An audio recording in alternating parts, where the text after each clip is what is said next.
Hey, good morning. This is Pastor Kathy. Welcome back to our motivational moments. Welcome back to another morning where we get to study and just take a quick look and give a word for you to consider and think about as you start your day. And we're talking about a key to kingdom living, forgiveness.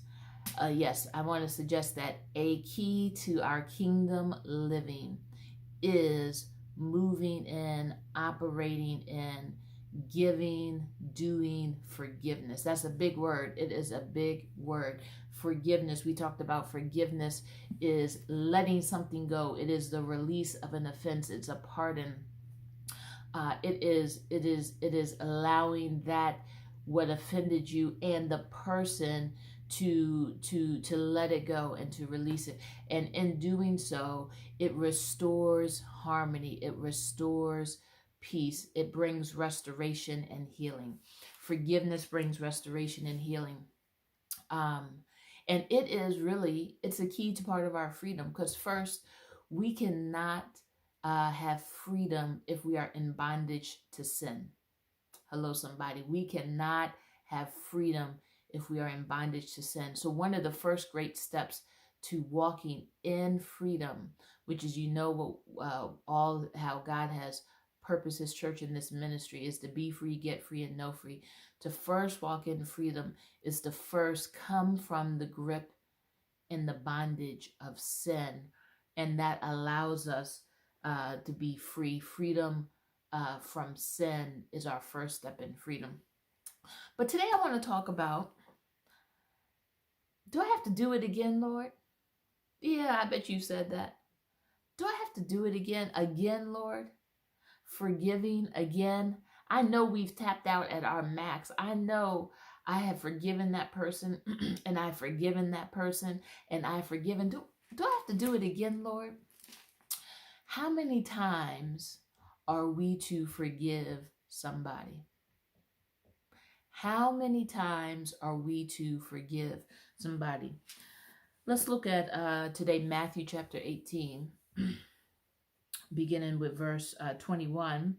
Jesus says a little something about this. Matthew chapter 18, beginning with verse 21. Then Peter came to Jesus and asked, Lord, how many times shall I forgive my brother or sister who sins against me? Up to 7 times? Jesus answered, I tell you, not 7 times, but 77 times. I tell you, not 7 times, but 77 times. Did you know that the rabbis taught people that they should forgive that they should forgive those who offend them, but only 3 times? In the time of Jesus, that is what the teachers taught, that they should only forgive them 3 times. So when Peter asked, Lord, how many should I forgive them? 7 times. He was even in his own way, right? He was being generous to them, asking Peter that. And 7, we know to be the number of perfection, and that if 7 times would be enough to offer forgiveness above the normal quota, if you will, that they operated in. But Jesus answered, not 7 times, Peter, 77 times. And all Jesus is saying that what that means, we are not to keep a record. We are not to count the offenses. We are not to say, well, I did it last week and I did it the week before. No more forgiveness for you. No, we're not to do that, because at the very least, God doesn't do that with us. God doesn't count our offenses. God doesn't count the many times that He's forgiven us of our offenses. God does not do that with us. We are to offer, when a person comes with truly meaning it from their heart, comes with true repentance in their heart, we're not to count it. We are to really count it a joy and offer it back to them. Now, please don't mistake forgiving somebody with synonymous to, we have to continue to be best friends. We have to continue to have a friendship. We don't have to be in a relationship. I don't have to even trust you. I don't trust is built. Trust is earned.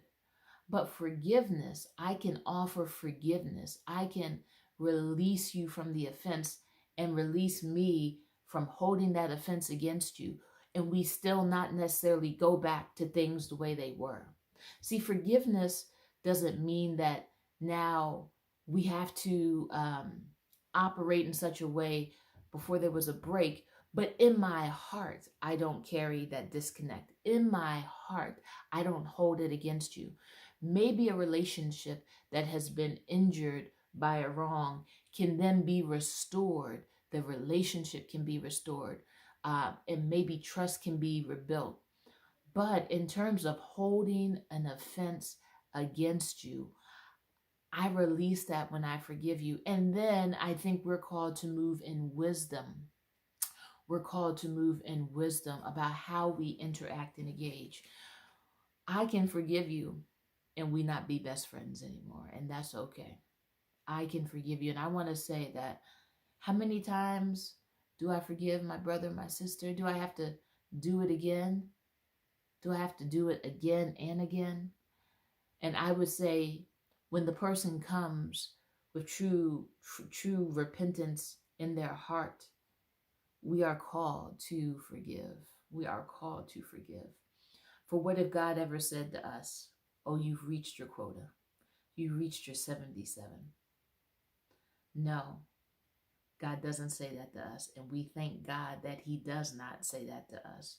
For we daily need to be coming before the Lord, asking him to forgive us of the ways in which we've fallen short. Hey, I hope this is giving you something to think about, to chew on, and to consider for your own walk in your own life on this day. We can't wait to see you tomorrow.